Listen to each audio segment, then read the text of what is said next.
اللهم جري سيدنا مولانا محمد وعلى آل سيدنا আকাশেতে ফেরেশতারা কাতারে কাতারে খাড়া দিন রজনী পড়ে তারা সাল্লি আলা মুহাম্মদ আল্লাহুম্মা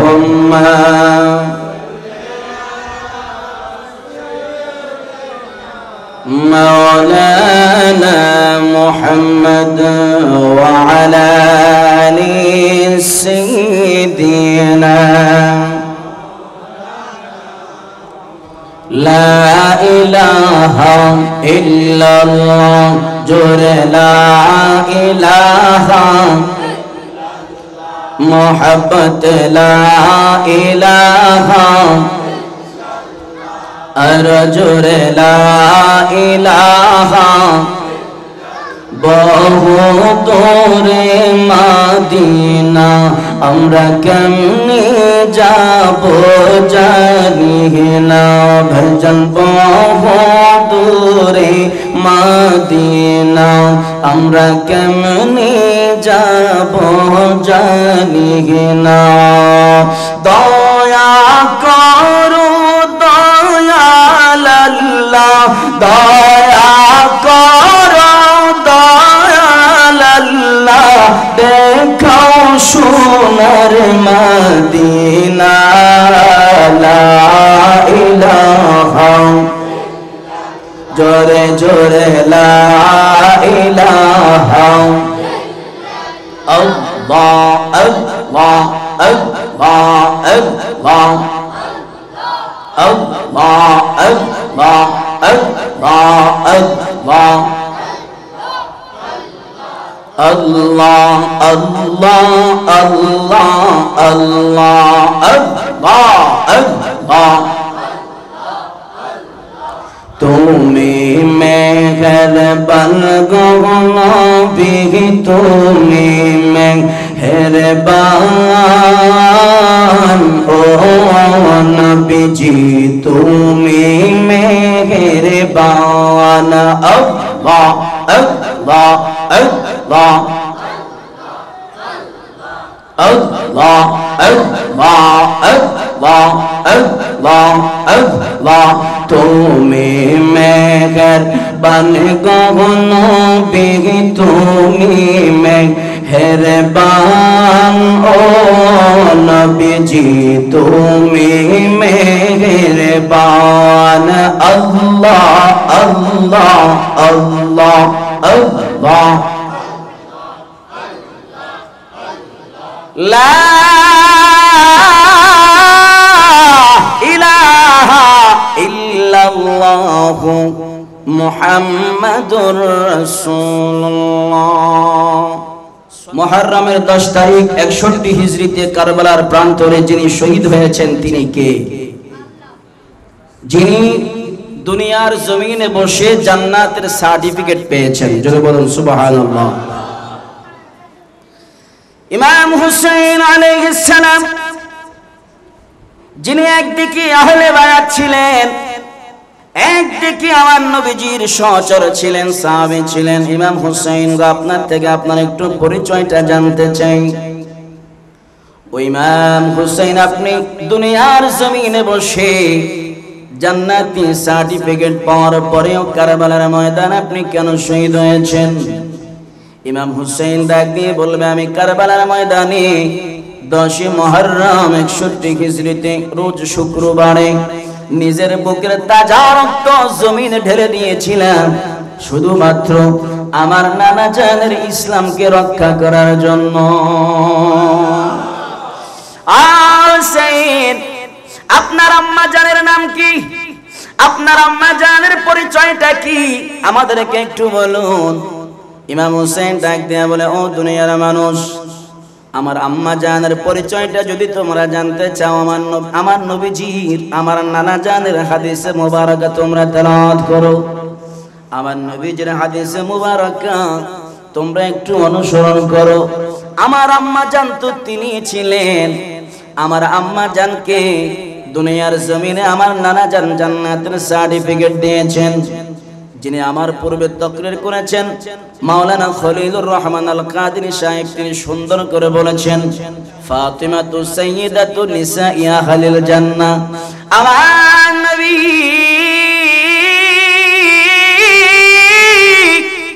মসজিদে নববীর মধ্যে বসে আছে। হঠাৎ করে মা ফাতেমা তো জোহরা রাদিয়াল্লাহু তাআলা আনহা যখন আসলেন, আমার নবীজি বসা থেকে দাঁড়িয়ে গেলেন আর বললেন, ও সাহাবায়ে কেরাম তোমরা পর্দার আড়ালে চলে যাও, ইনি আমার মা এসেছেন, ইনি আমার মা। মা ফাতেমা তো জোহরা কিছুক্ষণ বসলেন, আমার নবীজির সঙ্গে কথা বললেন। এরপরে আমার নবীজির সঙ্গে কথা বলে মা ফাতেমা চলে গেলেন। মা ফাতেমা চলে যাওয়ার পরে সাহাবায়ে কেরাম আমার নবীজির সামনে আসলেন, ইয়া রাসূলুল্লাহ, ওমর নবী আপনার সামনে যিনি এসেছেন উনি কে? বলে আমার কন্যা ফাতেমা। যে ফাতেমার ব্যাপারে আমার নবীজি বলেছেন, ফাতেমা তো বিদআতুম মিন্নি। ফাতেমার পরিচয় সাধারণ কোনো পরিচয় নয়। ফাতেমা হলো আমি রাসূল কারীমের শরীরের একটা গোশতের টুকরা। আরো জোরে বলুন না সুবহানাল্লাহ। আমার বাবা শুধু তাই নয়, ও হুসাইন আপনার আম্মা জান ফাতেমার ব্যাপারে আরেকটা ওনার মুজিজার কথা বলুন, ওনার মর্যাদার কথা বলুন। ইমাম হুসাইন রাদিয়াল্লাহু তাআলা আনহু বর্ণনা করছেন, যেটা ইমাম আবু বকর রাহমাতুল্লাহ আলাইহি ওনার আল গায়লানিয়াত গ্রন্থের মধ্যে বর্ণনা করেছেন। হযরত আবু হুরায়রা রাদিয়াল্লাহু তাআলা আনহু হাদিস বর্ণনা করেছেন, عن أبي هريرة رضي الله تعالى عنه قال قال رسول الله صلى الله عليه وسلم إذا كان يوم القيامة نادى مناد من بطنان العرش أيها الناس غضوا أبصاركم حتى تجوز فاطمة إلى الجنة। আল্লাহর নবী ডাক দিয়া বলে, ফাতেমার মর্যাদা তো এমন মর্যাদা, ইসরাফিল যখন সিংহায় ফু দিবি, ইদাস সামাউ ফাতারাত, আসমান বিদীর্ণ হয়ে যাবে, ওয়াইদাল কাওয়াকিবু তাসারাত, আকাশ থেকে নক্ষত্রগুলি ছুটে ছুটে পড়ে যাবে, ওয়াইদাল বিহারু ফুজ্জিরাত, এবং সমস্ত নদ নদীগুলো শুকিয়ে যাবে, ওয়াইদাল কুবুরু বুসিরাত, কবর থেকে মানুষ উলঙ্গ হয়ে বস্ত্রবিহীন হয়ে হাসরের ময়দানের দিকে ছুটতে থাকবে। ইয়া নাফসি ইয়া নাফসি, আমাকে বাঁচাও আমাকে বাঁচাও বলে যখন মানুষ চিৎকার করবে, ঠিক ওই সময়ে মা ফাতেমা তো জোহরা রাদিয়াল্লাহু তাআলা আনহা পুলসিরাতের পাড়ের মধ্যে চলে যাবেন। তখন আল্লাহ রাব্বুল আলামিনের আরশের অভ্যন্তরীণ থেকে একজন ফেরেশতা নাদা মুনাদিন, একজন আহ্বানকারী ফেরেশতা ডাক দিয়া বলবেন, আইয়ুহান নাসু, ও মানব সম্প্রদায়, গুদ্দু আবসারাকুম, তোমরা তোমাদের চোখের দৃষ্টিটা নিচের দিকে নাও, তোমাদের চক্ষুটা নিচের দিকে করো। বলে কারণ কি? বলে কারণ হলো হাত্তা তাজুজা ফাতিমাতু ইলাল জান্নাহ, আমার ফাতেমা নবীজির কন্যা ফাতেমা ৭০,০০০ খাদেমা নিয়ে মা ফাতেমা পুলসিরাত পার হবে। সুতরাং তোমরা ওই দিকে তাকাবে না, তোমরা তোমাদের চক্ষুটা অবনমিত করো। জোরে বলেন সুবহানাল্লাহ। আমার বাবা শুধু তাই নয়, মা ফাতেমা তুজোহরা তিনি কেমন আল্লাহর বান্দি ছিলেন, যার সন্তান ৬১ হিজরিতে কারবালার ময়দানে শহীদ হয়েছেন। নবীজি বলেছেন, ইমাম আহমদ রহমাতুল্লাহ আলাইহি, ইমাম তিরমিজি রহমাতুল্লাহ আলাইহি, ইমাম হাকিম রহমাতুল্লাহ আলাইহি, ইমাম জুবাইর রাদিয়াল্লাহু তাআলা আনহু থেকে হাদিস বর্ণনা করেছেন, ক্বালা রাসূলুল্লাহ সাল্লাল্লাহু আলাইহি ওয়াসাল্লাম قال رسول الله صلى الله عليه وسلم فاطمة بدعة مني يؤذيني آذاها দুনিয়ার মানুষ আমার ফাতেমা আমার শরীরের একটি অংশ ইউযিনি আযাহা যে ব্যক্তিটা আমার ফাতেমার সঙ্গে দুশমনি করলো ওই লোকটা যেন আমার সঙ্গে দুশমনি করলো। এরপর আল্লাহর নবী বলেছেন ওয়ায়ুসিবুনি মা আনসাবাহা আর যে ব্যক্তি ফাতেমাকে কষ্ট দেয় সে যেন মূলত আমি নবীকে কষ্ট দেয়। জোরে বলেন সুবহানাল্লাহ। তাহলে যে ফাতেমা রাদিয়াল্লাহু তাআলা নাকে কষ্ট দেয় তিনি মূলত আমার নবীকে কষ্ট দেয়। এখন 61 হিজরিতে কারবালার ময়দানে ইমাম হুসাইনের গলায় যারা ছুরি দিয়েছে তারা আমার নবীকে কষ্ট দিয়েছে কিনা বলেন, জোরে বলেন কষ্ট দিয়েছে কিনা। এইজন্য আল্লাহর নবী বলেছেন ফাতিমা বিদআতুম মিন্নি ইউযিনি আযাহা যারা আমার ফাতেমাকে কষ্ট দেয় তারা যেন আমি নবীকে কষ্ট দেয়। ওয়ায়ুসিবুনি মা আসাবাহা আমার ফাতেমাকে যারা ক্লান্ত করে তারা যেন আমাকে ক্লান্ত করে। এই জন্য আল্লাহ রাব্বুল আলামিন কোরআনুল কারীমের মধ্যে বলেছেন ইন্নাল্লাযীনা ইউযুনাল্লাহা ওয়া রাসূলাহু লা'আনাহুমুল্লাহু ফিদ الدنيا والآخرة وأعد لهم عذابا مهينا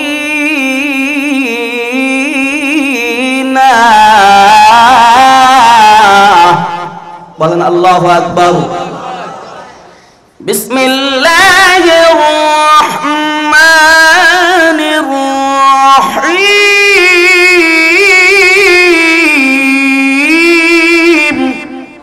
বলেন আল্লাহু আকবার। ইন্নাল্লাযীনা ইউযুনাল্লাহা ওয়া রাসূলাহু লা'আনাহুমুল্লাহু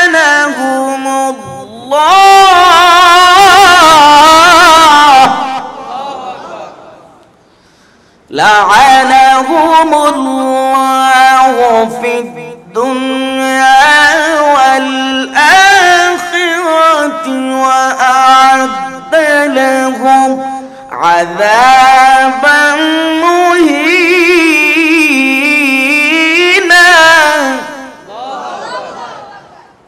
আল্লাহ পাক রব্বুল আলামিন ডাক দিয়া বলেন নিশ্চয় যারা ইউযুনাল্লাহ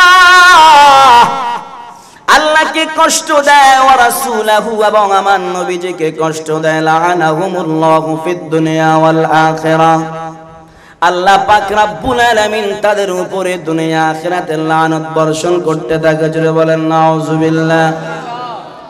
আল্লাহ তোমার তো হাত নাই তোমার তো পাও নাই আল্লাহ তুমি সমস্ত দৈহিকতা থেকে পুত পবিত্র তোমাকে কেমনে কষ্ট দেয়। আমার আল্লাহ বলে ও দুনিয়ার মানুষ যদিও আমার হাত নাই পাও নাই আমি ধরা ছোঁয়ার বাহিরে আমার আকার নাই আমি আল্লাহ নিরাকার আমাকে কষ্ট দেওয়ার মানে হলো আমার নবীকে যারা কষ্ট দেয় মূলত তারা আমি আল্লাহ রাব্বুল আলামিনকে কষ্ট দেয়। জোরে বলেন নাউযুবিল্লাহ। ইমাম হুসাইন রাদিয়াল্লাহু তাআলা আনহুকে শহীদ করে দেওয়ার কারণে আমার নবীজি কষ্ট পেয়েছেন কিনা বলেন। আমার নবীজি যদি কষ্ট পায় মহান রব্বুল আলামিন কষ্ট পাবেন, কথা বলেন ঠিক কিনা। ভাইরা আমার মুরব্বি বাবাজিরা আমার কোন হুসাইনকে ইয়াসিদ বাহিনী কারবালার ময়দানে শহীদ করেছে যার ব্যাপারে আমার নবীজি বলেছেন عن عمر بن الخطاب رضي الله تعالى عنه أن النبي صلى الله عليه وسلم قال الحسن والحسين سيدا شباب أهل الجنة আমার হাসান এবং হুসাইন হলো জান্নাতি যুবক কাফিলাদের সরদার। জোরে বলেন সুবহানাল্লাহ।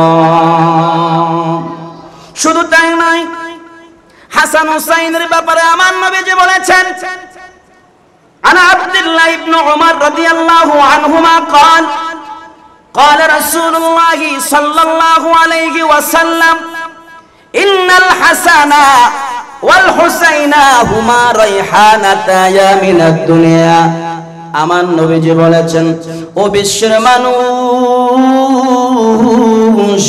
দুনিয়ার জমিনে যদি আমি নবীর ঘ্রাণ নিতে চাও আমার হাসান হুসাইনের শরীর থেকে ঘ্রাণ নাও আমার হাসান হুসাইনের শরীর থেকে যদি ঘ্রাণ নিতে পারো তাহলে তোমরা দুনিয়ায় বসে বসে আমি নবীর শরীরের ঘ্রাণ মোবারকটা পাবে জোরে কোন সুবহানাল্লাহ।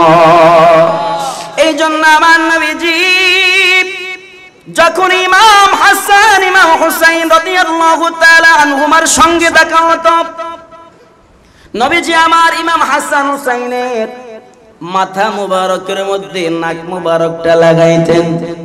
সাহাবায়ে কেরাম জিজ্ঞেস করতেন ইয়া রাসূলুল্লাহ ইয়া হাবিবাল্লাহ আপনি হাসান হুসাইনের মাথার মধ্যে নাকটা লাগিয়ে ঘ্রাণ নিচ্ছেন তার কারণটা কি? বলে তার কারণ হলো হাসান হুসাইনের শরীরের মধ্যে আমি নবীজির খুশবু পাওয়া যায়। আমি নবীর ইন্তেকালের পরে যদি কেউ হাসান হুসাইন থেকে খুশবু নেয় ঘ্রাণ নেয় তারা যেন মূলত আমি নবীর শরীর থেকে ঘ্রাণ নিল জোরে কোন সুবহানাল্লাহ। নবীজি আমার মসজিদ নববীর মধ্যে খুতবা দিচ্ছেন। ইমাম হাসানের বয়স হলো 5 বছর, ইমাম হুসাইনের বয়স হলো 4 বছর। দুই ভাই ইযা জা আল হাসান ওয়াল হুসাইন কমিসানি আহমারানি, দুনো ভাই আসলেন মসজিদ নববীর মধ্যে। কমিসানি আহমারানি, লাল রঙের পোশাক পরে, লাল রঙের দুটি জামা পরে হাসান হুসাইন আসলেন মসজিদ নববীর মধ্যে। মসজিদ নববীর মধ্যে যখন আসলেন জামার মধ্যে পেঁচ খেয়ে পেঁচ লেগে ইমাম হাসান পড়ে গিয়েছেন, ইমাম হুসাইন পড়ে গিয়েছেন। ভালো করে এখনো হাঁটা শিখেন নাই, ভালো করে দৌড়াতে পারেন না। হুঁচটকে যখন পড়ে গেল ফানাজালাত রাসূলুল্লাহি সাল্লাল্লাহু আলাইহি ওয়াসাল্লাম মিনাল মিম্বারি, আমার নবীজি মিম্বর থেকে নেমে গেলেন। নেমে গিয়ে বললেন হাসান এইদিকে আসো। ইমাম হাসান আমার নবীজির ডান উরু মুবারকের মধ্যে বসলো, ইমাম হুসাইন আমার নবীজির বাম উরু মুবারকের মধ্যে বসলো। ইমাম হাসানের কপালের মধ্যে চুমু খেয়েছেন আর ইমাম হুসাইনের কণ্ঠনালীর মধ্যে চুমু খেয়েছেন। ইমাম হাসান বলে না না গো এই বৈষম্যতাটার কারণ কি? বলে কি হয়েছে? বলে আপনি আমার কপালের মধ্যে চুমু খেয়েছেন, হুসাইনের কণ্ঠনালীর মধ্যে চুমু খেয়েছেন, এর কারণটা কি?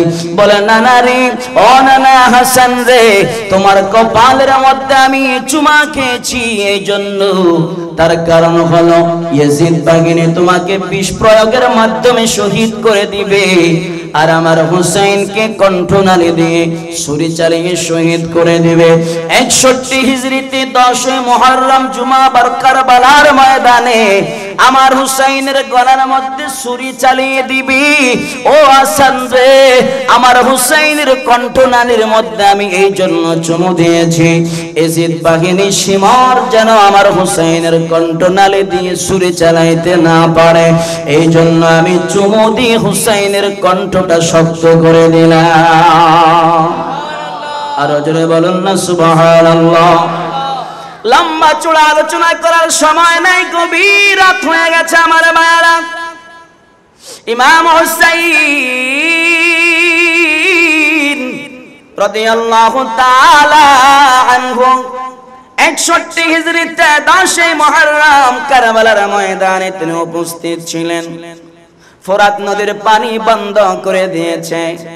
যেই ফোরাত নদীর পানি পশু খায়, পাখি খায়, গরু খায়, ছাগলে খায়, বেড়া খায়, ওই ফোরাত নদীর পানি আওলাদ রাসূলদের জন্য বন্ধ করে দিয়েছে। ইমাম হুসাইনের তাবুতে পানি নাই, পানি নাই। ইমাম হুসাইনের 4 বছরের সন্তান সাকিনা কান্দে বলে, ডাক দিয়া বলে, বাবা গো একটু পানি দাও, একটু পানি দাও, গলাটা ফেটে যাচ্ছে, বুকটা ফেটে যাচ্ছে। ইমাম হুসাইন রাদিয়াল্লাহু তাআলা আনহু ডাক দিয়া বলে, ও আব্বাস আলমদার। আব্বাস আলমদার হলো ইমাম হুসাইন রাদিয়াল্লাহু তাআলা আনহুর সৎ ভাই। মা ফাতেমার ইন্তেকালের পরে হযরত আলী আরেকটি শাদী মোবারক করেছিলেন। ওই ঘরের মধ্যে একজন সন্তান হয়েছে, ওনার নাম হলো আবুল ফদল আব্বাস আলমদার। আবুল ফদল আব্বাস আলমদার এমন জ্ঞানী ছিল, হযরত আলী রাদিয়াল্লাহু তাআলা আনহু বলছেন, কবুতর ছানা যেমনি ভাবে কবুতরের মুখ থেকে খাবার এবং পানীয় গ্রহণ করে, আমার আবুল ফদল আব্বাস আলমদার তেমনি ভাবে আমার থেকে ইলম অর্জন করেছে, শরীয়ত তরিকত হাকিকত মারিফাতের ইলম অর্জন করেছে। আব্বাস আলমদার ডাক দিয়া বলে, ভাইজান লাব্বাইকা ওয়া সাদাইকা ইয়া হুসাইন। ও ভাই হুসাইন, আপনার কদমে জীবন উৎসর্গ করে দেওয়ার জন্য আমি আব্বাস আলমদার হাজির হয়েছি। ভাইজান গো আমাকে পাগড়ি পরায়া দেন, আমি ইয়াজিদ বাহিনীর বিরুদ্ধে যুদ্ধ করে শহীদ হয়ে যাব। ইমাম হুসাইন ডাক দিয়ে বলল, আব্বাস আলমদার একটা কাজ করো, যুদ্ধ পরে করো, আগে ফোরাত নদী থেকে একটু পানি নিয়ে আসো। আমার 6 মাসের দুধের সন্তান আলী আসগর পিপাসার্থ তৃষ্ণার্ত হয়ে গেছে। আমার 4 বছরের কন্যা সন্তান সাকিনা পানির জন্য বুক ফেটে যাচ্ছে। তাড়াতাড়ি যাও, একটু ফোরাত নদীর কিনারে যাইয়া পানি নিয়ে আসো। আব্বাস আলমদার একটা পানির মশক নিয়ে পিঠের মধ্যে ঝুলায়াম আব্বাস আলমদার ঘোড়ায় সওয়ার হইয়া ফোরাত নদীর উদ্দেশ্যে রওনা হয়ে গেল।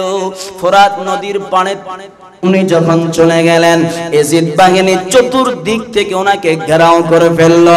ওনার পিঠের মধ্যে পানির মশক ছিল, আরেক হাতের মধ্যে তরবারি ছিল। ওই তরবারি দিয়ে অনেকগুলো ইয়াজিদ বাহিনীকে কতল করলেন, জাহান্নামে পাঠিয়ে দিলেন। বিসমিল্লাহির রহমানির রহিম বলে ফোরাত নদীর মধ্যে নেমে গেলেন। 1 মশক পানি নিলেন। 1 মশক পানি নেওয়ার পরে তিনি মনে মনে ভাবলেন, আমি একটু পানি পান করব।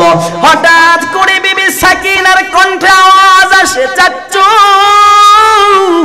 ও চাচ্চু, আব্বাস আলমদার আমাদেরকে রেখে আপনি কিভাবে পানি পান করবেন? তাড়াতাড়ি আমাদের জন্য একটু পানি নিয়ে আসেন। আব্বাস আলমদার বলে, মনে মানে না, মনে মানে না, আমি আর পানিগুলা পান করলাম না, পানিগুলো ফেলে দিলাম। পানির মশকটা পিঠের মধ্যে ঝুলাইয়া ঘোড়ার উপরে সাওয়ার হয়ে গেলাম। ঘোড়ার উপরে যখন সাওয়ার হলাম, ইয়াজিদ বাহিনী চতুর্দিক থেকে আমাকে যখন তীর মারতে আরম্ভ করলো, আমাকে কোনো ভাবে তারা ঠেকাতে পারে না। আমার ঘোড়া চলছে, আমিও চলছি। হঠাৎ করে একজন দুশমন এসে তরবারি দিয়ে আঘাত করলো। আব্বাস আলমদার ইমাম হুসাইন রাদিয়াল্লাহু তাআলা আনহুর ভাই, উনার ডান হাতটা শরীর থেকে আলাদা হয়ে পড়ে গেল। উনার বাম হাতের মধ্যে তরবারি দিয়ে আঘাত করলো, বাম হাতটা শরীর থেকে আলাদা হয়ে গেল। পানির মশকটা নিচে পড়ে গেল। আব্বাস আলমদার বলে, আমি আর ঘোড়ার উপরে বসে থাকতে পারলাম না, আমি ঘোড়ার উপর থেকে পড়ে গেলাম। ঘোড়ার উপর থেকে যখন পড়ে গেলাম, পানির মশকটা দাঁত দিয়ে আমি কামড় দিয়ে ধরলাম।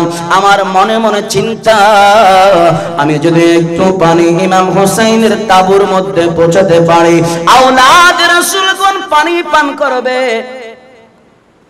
আওলাদ রাসূলগণ পানি পান করবে। তারা যুদ্ধের ময়দানে ইয়াজিদ বাহিনীর বিরুদ্ধে জিহাদ করবে। ইমাম হুসাইন ওনার তাবুর মধ্যে একটু পানি নিয়ে যায়। এই কথা বলে দাঁত দিয়ে কামড় দিয়ে যখন পানির মশকটা ধরলো, আরেকটা দুশমন এসে পানির মশককে টার্গেট করে একটা তীর মেরে দিল। পানির মশকটা ফেটে গেল, পানিগুলো পড়ে গেল। আরেকজন দুশমন এসে এমন ভাবে আঘাত করলো, ইমাম হুসাইন রাদিয়াল্লাহু তাআলা আনহুর ভাই আব্বাস আলমদার তিনি সেখানে শহীদ হয়ে গেলেন। সবাই বলেন, ইন্না লিল্লাহি ওয়া ইন্না ইলাইহি রাজিউন। ইমাম হুসাইন সইতে পারে না, ইমাম হুসাইন বলে আমার একটা ডান হাত চলে গেল। আব্বা সালামদার বীর পালোয়ান শহীদ হয়ে গেল, আমি একা হয়ে গেলাম।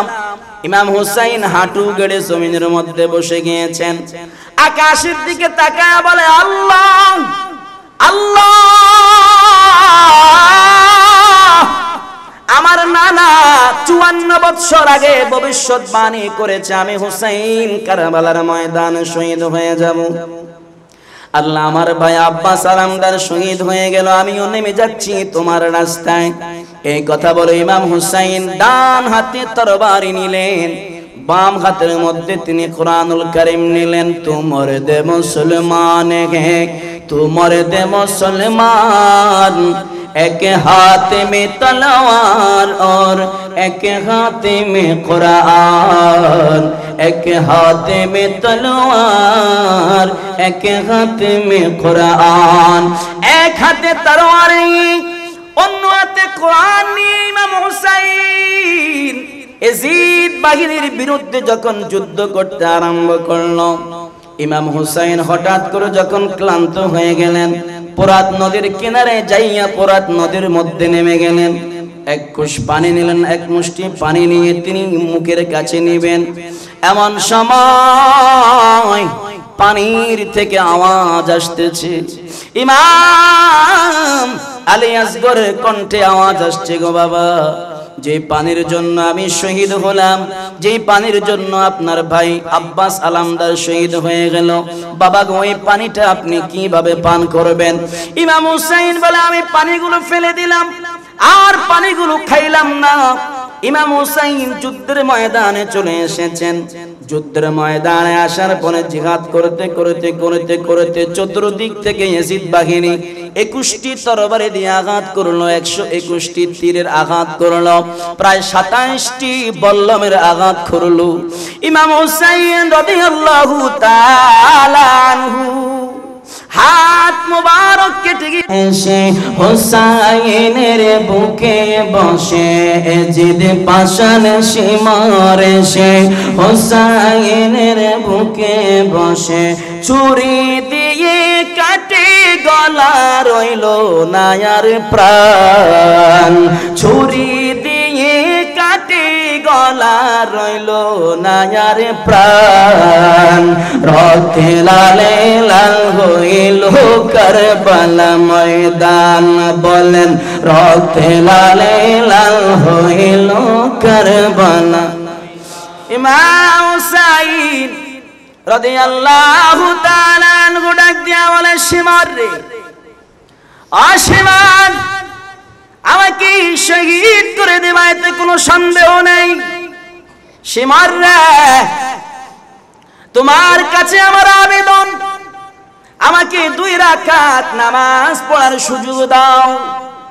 সীমার রে, 2 রাকাত নামাজ পড়ার সুযোগ যদি দাও, আমি ওয়াদা দিলাম হাসরের ময়দানে আল্লাহ রাব্বুল আলামিনের আদালতে তোমার জন্য সুপারিশ করে তোমাকে আমি জান্নাত দেয়া দেব। সীমা ডাক দিয়া বলে, ঠিক আছে হুসাইন, তুমি নামাজ পড়ো। ইমাম হুসাইন দাঁড়াতে পারে না, হাত কাটা, পা মুবারক গুলি কাটা, কান মুবারক গুলি কাটা। অনেক কষ্টের পরে ইমাম হুসাইন কারবালার ময়দানে দাঁড়িয়ে গেল। আকাশের দিকে চেহারাটা ঘুরাইয়া ইমাম হুসাইন রাদিয়াল্লাহু তাআলা আনহু ডাক দিয়া বলে, আল্লাহ আল্লাহ গো, ও আল্লাহ, তোমার জন্য, তোমার নবীর জন্য শহীদ হলে যদি তুমি খুশি হও, আমি শহীদ হব, আমার কোনো আপত্তি নাই। আল্লাহ তোমার কুদরতি কণ্ঠে আমি শুনতে চাই, আমি হুসাইনের শাহাদাতের বিনিময়ে আমার নানার কোটি কোটি গুনাহগার উম্মতকে তুমি জাহান্নাম থেকে মুক্ত করে জান্নাতে দিবি কিনা, জোরে বলেন সুবহানাল্লাহ। আল্লাহ পাক রব্বুল আলামিন গায়বী কণ্ঠে, কুদরতি কণ্ঠে আওয়াজ দেয়, হুসাইন, ও হুসাইন, দুনিয়ার জমিনে যারা তোমাকে ভালোবাসবে, যারা তোমাকে মহব্বত করবে রে হুসাইন, গভীর রাত পর্যন্ত যারা তোমার প্রেমে মাহফিল সাজায়া তোমার বয়ান শুনবে, তোমার জন্য মায়া করবে, মহব্বত করবে, আমি আল্লাহ ওয়াদা দিলাম রে হুসাইন, হাসরের ময়দানে হাউজে কাউসারের কিনারায় তোমার নানার সঙ্গে তুমিও থাকবে, হাসান থাকবে, ফাতেমা থাকবে। হুসাইন, দুনিয়ার জমিনে যারা তুমি হুসাইনকে ভালোবাসবে, যারা ইমাম হাসানকে ভালোবাসবে, যারা আহলে বায়াতকে ভালোবাসবে, আমি আল্লাহ বিনা হিসাবে তাদেরকে জান্নাত নসিব করে দেব। জোরে বলেন সুবহানাল্লাহ। এই কথা বলে ইমাম হুসাইন নামাজের মধ্যে দাঁড়িয়ে গেল, একটা সেজদা দিল, আরেকটা সেজদা দেওয়ার সুযোগ দিল না। শিমর এসে ইমাম হুসাইন রাদিয়াল্লাহু তাআলা আনহুর গর্দানের মধ্যে ছুরিটা ধরল। ছুরিটা ধরে ওই বালুর মাঠ, কারবালার মাঠের মধ্যে একটা গর্তের ভিতরে ইমাম হুসাইন রাদিয়াল্লাহু তাআলা আনহুর শির মোবারকটা ঢুকিয়ে দিল। ইমাম হুসাইন বলে, সইতে পারি না রে শিমর, শহীদ করবা এতে কোনো সন্দেহ নাই, আমার এই শির মোবারকটা কেন গর্তের ভিতরে ঢুকাইলা রে শিমর? আমার চেহারাটা একটু আমার নানা জানের রওজা মুবারকের দিকে ফিরাইয়া দাও।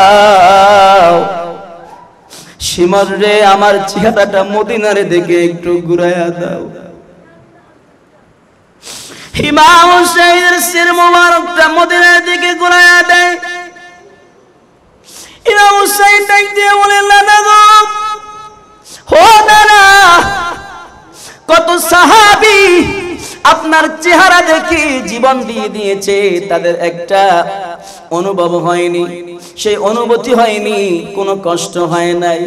নানা গো, আজকে তোমার নাতি হুসাইন কারবালার ময়দানে শহীদ হবে।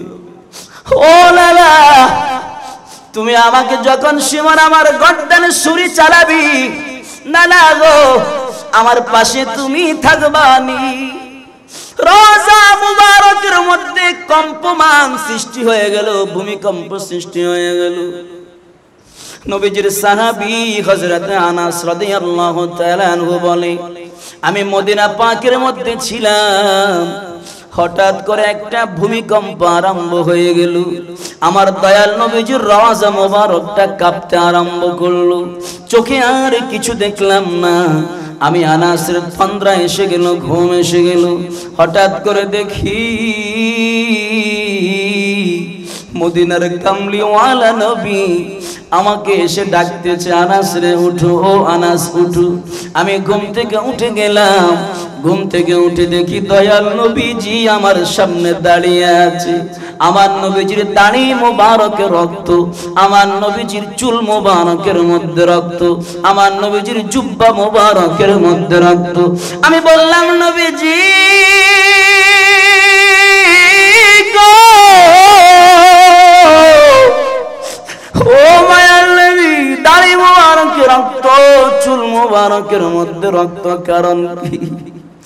বলে, আনাস রে, এই মাত্র আমার হুসাইনকে কারবালার ময়দানে শহীদ করে দিয়েছে। আমার হুসাইনকে যখন শহীদ করে, আমি রাসূল পাক আমার হুসাইনের পাশে ছিলাম। আমার হুসাইনের রক্তগুলি আমার দাড়ির মধ্যে লাগিয়ে রেখেছি, আমার চুল মোবারকের মধ্যে লাগিয়ে রেখেছি, আমার জুব্বা মোবারকের মধ্যে লাগিয়ে রেখেছি। ও আনাস রে, এই অবস্থায় আমি মদিনার রওজা পাকের মধ্যে শুয়ে থাকবো।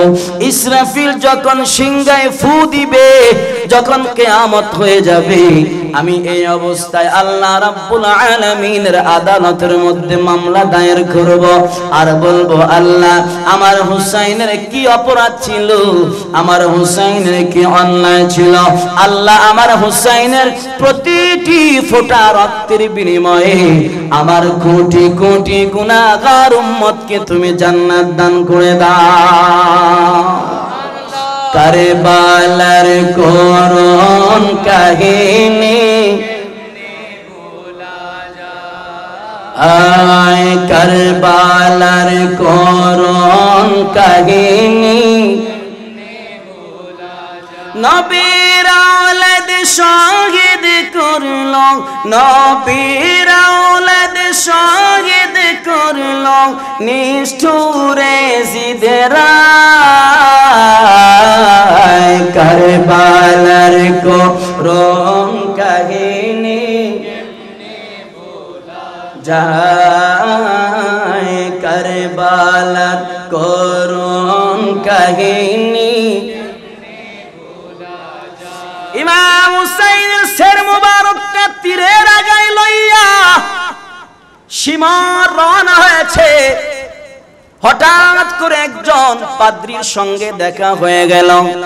পাদ্রীটা ডাক দিয়া বলে, সীমর রে, এটা কার শের মুবারক?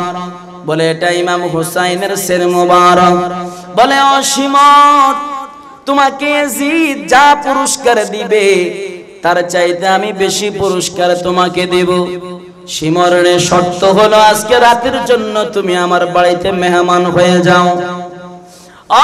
সীমর, আজকে রাতের জন্য আমার বাড়িতে মেহমান হয়ে যাও। সীমর লোভী পাপিষ্ঠ সীমর বলে, ঠিক আছে, আমি আজকে রাতের জন্য তোমার বাড়িতে যদি মেহমান হওয়ার কারণে ইয়াজিদের সমান পুরস্কার যদি তুমি আমাকে দাও, আমি তোমার বাড়িতে আজকে রাতের জন্য মেহমান হয়ে যাব। পাদ্রীর বাড়ির মধ্যে সীমর চলে গেল। সীমরের সঙ্গে আরো 70 জন ইয়াজিদ বাহিনী ছিল। এবার ওই 70 জনকে সীমর বলল, তোমরা বাহিরে অবস্থান করো, আমি আজকে রাতের জন্য এই পাদ্রীর বাড়িতে অবস্থান করব। ওই পাদ্রীর বাড়ির মধ্যে যখন সীমর ইমাম হুসাইনের শের মোবারকটা নিয়ে গেল, ওই পাদ্রী বলে, সীমর নে, যেহেতু আমি তোমাকে পুরস্কার দেব, আজকে রাতের জন্য তুমি আমার মেহমান হয়েছ, আমি যা বলবো তোমাকে তা শুনতে হবে। বলে, ঠিক আছে। এই কথা বলার পরে পাদ্রী বলে, ও সীমর রে, ওই দিকে একটা রুম দেখা যায়, ওই রুমের মধ্যে যাইয়া তুমি বিশ্রাম করো। সীমর ওই রুমের মধ্যে গিয়ে বিশ্রাম করতেছে আর বলছে, ও সীমর রে, ইমাম হুসাইনের শের মোবারকটা আমার কাছে দাও। ইমাম হুসাইনের শের মোবারকটা যখন পাদ্রীর হাতের মধ্যে দিল, পাদ্রীর হাতের মধ্যে দেওয়ার পরে ওই পাদ্রী এখনো কালিমা পড়ে নাই। ওই পাদ্রী অমুসলিম, ওই পাদ্রী কোরআন জানে না, হাদিস জানে না, নবী চিনে না, আহলে বায়াত চিনে না, আওলাদ রাসূল চিনে না, কিন্তু ইমাম হুসাইনের নাম শুনেছে। ইমাম হুসাইনকে শহীদ করে দেওয়ার পরে ওই পাদ্রীর গরু, ঘোড়া, ভেড়া, দুম্বা গুলা গাছের মধ্যে মুখ লাগায় না, তাদের চোখ দিয়ে অনবরত পানি পড়তেছে। পাদ্রী ডাক দিয়া বলে, সীমর, তুমি ঘুমাও, ইমাম হুসাইনের শের মুবারকটা আমার হাতের মধ্যে দাও। ইমাম হুসাইনের শের মুবারকটা পাদ্রী হাতের মধ্যে নিয়ে একটা শুকনা কাপড় নিয়ে, ইমাম হুসাইনের শের মুবারকের মধ্যে রক্ত মাখা ছিল, ওই রক্তগুলো তিনি মুছে দিচ্ছেন। আল্লাহর কুদরতে হঠাৎ করে ইমাম হুসাইনের জবানটা খুলে গেল। ইমাম হুসাইনের জবান থেকে আওয়াজ আসতেছে, ও পাদ্রী, আমার পবিত্র শের মুবারকে হাত দেওয়ার আগে তুমি কালিমা পড়ে মুসলমান হয়ে যাও।